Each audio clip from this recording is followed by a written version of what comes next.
जशपुर जिले में हाथियों का आतंक लगातार जारी है और एक बार फिर जशपुर जिले के दंतैल में हाथी के हमले से 2 लोगों की मौत हो गई।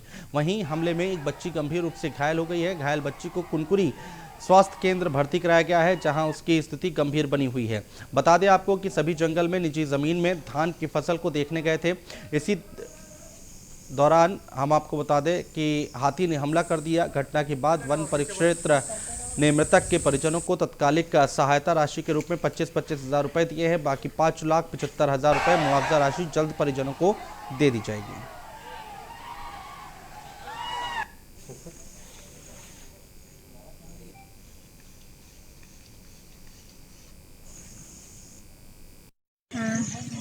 और डोरी उठाने गए थे हम लोग दोनों पति पत्नी। उसके बाद में पहले अपने गया, उसके माए बाद में ही जंगल घुसी थी मैं। उसके बाद जंगल से निकली, वो खेत के किनारे को उठा रहा था तो माए चिल्लाई कि भागो रे बोली तो डाल को टूटा। ये पहले तो जरूर बोला तो भागो रे बोली तो भाग रहा था तो दौड़ा के हाथी मार दिया। और कोरबा में ग्रामीणों की जान बचाने और फसलों की सुरक्षा करने में अब मधुमक्खियां अहम भूमिका निभाने वाली हैं। वनांचल क्षेत्र में हाथियों के उत्पात को रोकने के लिए अब कोरबा वन विभाग मधुमक्खियों की मदद लेने वाली है। इसके लिए कोरबा वन मंडल की ओर से यूनिक पायलट प्रोजेक्ट तैयार किया गया है, जिसके तहत हाथी प्रभावित क्षेत्र में हैंगिंग बी हाइव फेंसिंग लगाई जाएगी और इस फेंसिंग को टच करते ही वहां मौजूद मंडराती मधुमक्खियां हाथियों पर हमला कर देंगी, जिससे हाथियों का दल जंगल की ओर वापस चला जाएगा। दरअसल ग्रामीण क्षेत्रों में पिछले 1.5 दशक से हाथियों का उत्पात लगातार जारी है। जशपुर और धर्मजयगढ़ के रास्ते हाथियों का दल हर साल कोरबा में दाखिल होता है और जमकर उत्पात मचाते हैं।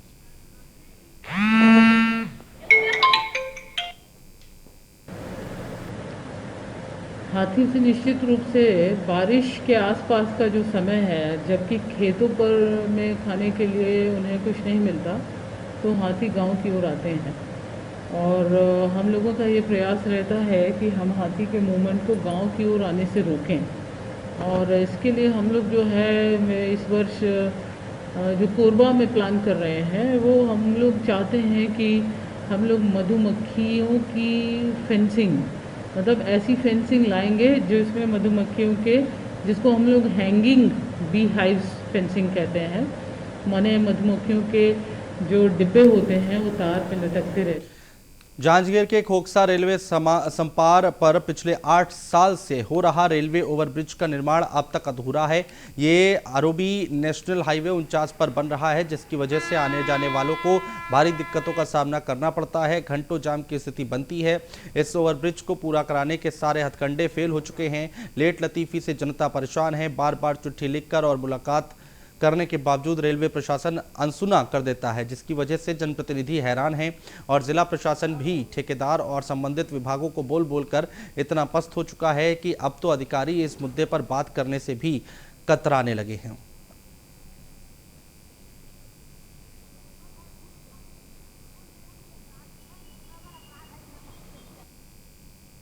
विगत 8 साल से अधिक समय हो गए रेलवे का ओवरब्रिज खोखसा रेलवे फाटक में जो बन रहा है और चांपा में जो बिर्रा रेलवे फाटक में ओवरब्रिज निर्माणाधीन है। दोनों को लेकर के हमारी विस्तार से बातचीत हुई और हम लोगों ने सख्त नाराजगी भी व्यक्त किया जीएम के सामने।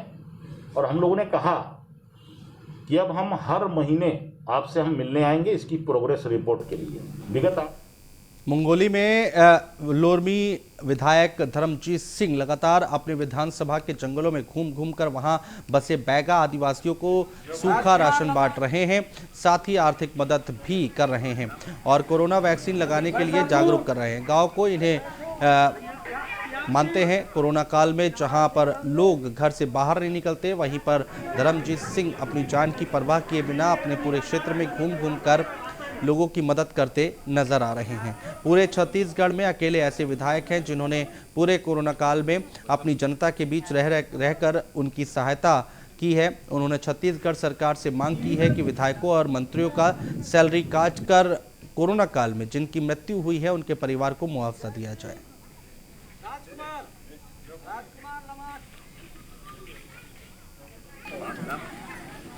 नहीं,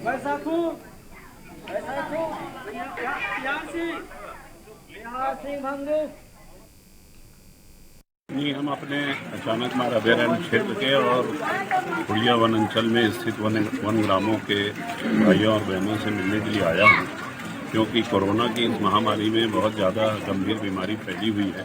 तो हमें इस बात की चिंता थी कि इस पूरे लॉकडाउन के दौरान पता नहीं इनका क्या हाल हो, लेकिन जब इन लोगों से मिल के हमने इनसे हाल चाल पूछा तो पता चला कि उतनी ज़्यादा विषम परिस्थिति यहाँ पर बीमारी की नहीं आई थी जितना कि शहरों में। तो ये बहुत ही संतोष हुआ, लेकिन इनके पास दूसरी अन्य बहुत सी समस्याएं इस लॉकडाउन में पैदा हुई हैं।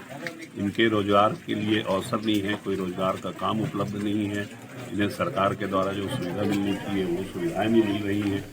रायगढ़ नगर निगम के पूर्व आयुक्त आशुतोष पांडे ट्रांसफर होने के बाद रायपुर के लिए साइकिल पर सवार होकर निकले।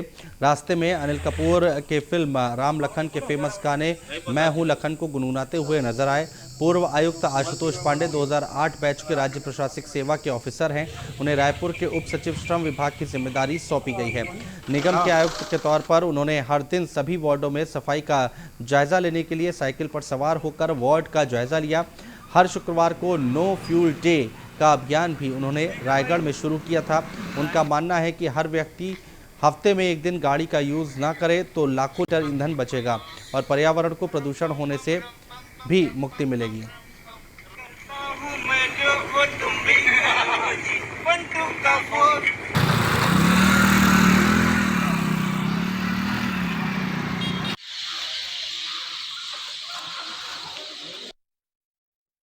रायगढ़ से रायपुर गढ़ से पुर की यात्रा अभी रिलीव हुआ हूँ रायगढ़ से।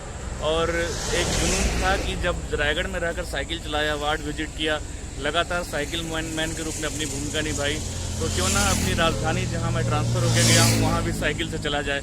तो 4 मित्र इकट्ठा हुए जो कि पर्यावरण मित्र हैं, उनके साथ मिलकर रायपुर की ओर जा रहे हैं। लगभग 120 किलोमीटर का सफ़र तय कर लिया है और 130 किलोमीटर का सफ़र बचा हुआ है।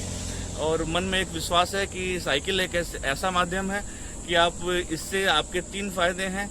नंबर 1, पर्यावरण के आप मित्र बन रहे हैं, दूसरा आप खुद फिट हो रहे हैं और तीसरा आप सीधे लोगों से जुड़ाव हो रहे हैं। रास्ते में कई जगह लोगों ने हमारा स्वागत किया और हमसे मुखातिब हुए, हमारे उद्देश्य को जाना। हमने लगातार उनको पर्यावरण संतुलन को बनाए रखने के लिए प्रेरित। कोरिया मानव तस्करी की खबर मिलते ही क्षेत्र के विधायक और राज्य मंत्री गुलाब कमरो खोगा पानी चौकी पहुंचे और सभी मासूम बच्चों से मिलकर जाना हालचाल और पुलिस की तारीफ की। बता दें कि अंबिकापुर के मैन पार्ट से 8 मासूम बच्चों को अपहरण कर मजदूरी के लिए लेकर जा रहे थे और मध्य प्रदेश के जबलपुर सरगुजा के अंबिकापुर से सभी बच्चों को कार की सीट के नीचे डालकर ले जा रहे थे। बच्चों को कोरिया के बॉर्डर गुटरी टोला पहुंचने के बाद बॉर्डर पर खड़े एक पुलिस जवान ने कार को चेकिंग के लिए रुकवाया। इस दौरान जवान ने मासूम बच्चों को सीट के नीचे देखकर तुरंत ड्राइवर को हिरासत में लेकर सभी बच्चों को बरामद कर लिया।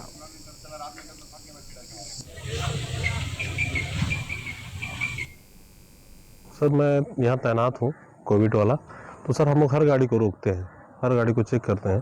तो मेरे को छोटे छोटे बच्चे दिखे, उधर से आ रही थी गाड़ी इस रोड से, अंबिकापुर रोड से। तो मैंने रोका और कुछ बच्चे सीट के नीचे थे और सब नाबालिग थे। तो मैं सर उससे पूछा कि आप कहाँ जा रहे हो, तो वो डरे हुए थे, वो बता नहीं पा रहे थे हम कहाँ जा रहे हैं। उनको पता ही नहीं था कि हम कहाँ जा रहे हैं। वो बोले कि हम अंबिकापुर जा रहे हैं और उनको ये बता के ले गया था कि तुम अंबिकापुर जा रहे हो। तो फिर मैंने ड्राइवर से पूछा तो ड्राइवर भी कुछ नहीं बता पा रहा था। फिर मैं उससे ड्राइवर से पूछा तो फिर ड्राइवर बताया कि मैं जबलपुर जा रहा हूँ। उसके बाद मेरे को थोड़ा शक हुआ तो मैंने अपने उच्च अधिकारी को फ़ोन के माध्यम से बताया। फिर यहाँ आए हमारे उच्च अधिकारी, फिर चौकी ले गए। हमने लिए सीतापुर से, अंबिकापुर के आगे से। अच्छा, कहाँ? जबलपुर लेके जाया जा रहा है। अच्छा, क्या कुछ किस लिए लेके जा रहे हो? ये तो मुझे भी नहीं मालूम सर, मेरे पास बुकिंग आई थी। हाँ। तो उनमें हमको कांटेक्ट नंबर में बोला गया था कि आप वहाँ अंबिकापुर चले जाइए।